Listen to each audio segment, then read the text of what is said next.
નમસ્કાર દર્શક મિત્રો, હું છું રૂપલ વણેચિયા. સંપૂર્ણ ન્યૂઝમાં આપનું સ્વાગત છે. અંબાજી ખાતે આગામી 1 થી 7 સપ્ટેમ્બર 2025 દરમિયાન ભાદરવી પૂનમ મહામેળાનું આયોજન કરાશે. ત્યારે આજરોજ અંબાજી મંદિરે ડુંગરી ગરાસિયા સમાજ દ્વારા ભક્તિભાવપૂર્વક ધ્વજારોહણ કરવામાં આવ્યું હતું અને માતાજીના આશીર્વાદ પ્રાપ્ત કર્યા હતા. અંબાજી ખાતે આયોજિત ભાદરવી પૂનમના મેળાને હવે ગણતરીના દિવસો બાકી રહ્યા છે.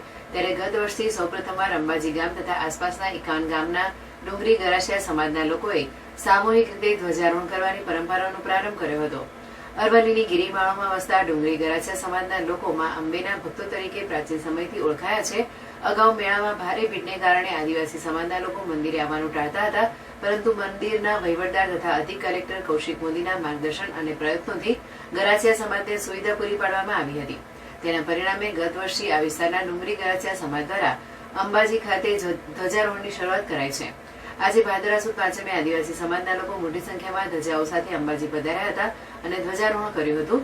આ પ્રસંગે મંદિરનો ચારચર ચોક માતાજીની ધજાઓ સાથે રંગમય બન્યો હતો અને મંદિર પરિસર મા અંબેના જયઘોષ સાથે ભક્તિમય માહોલમાં ફેરવાયો હતો.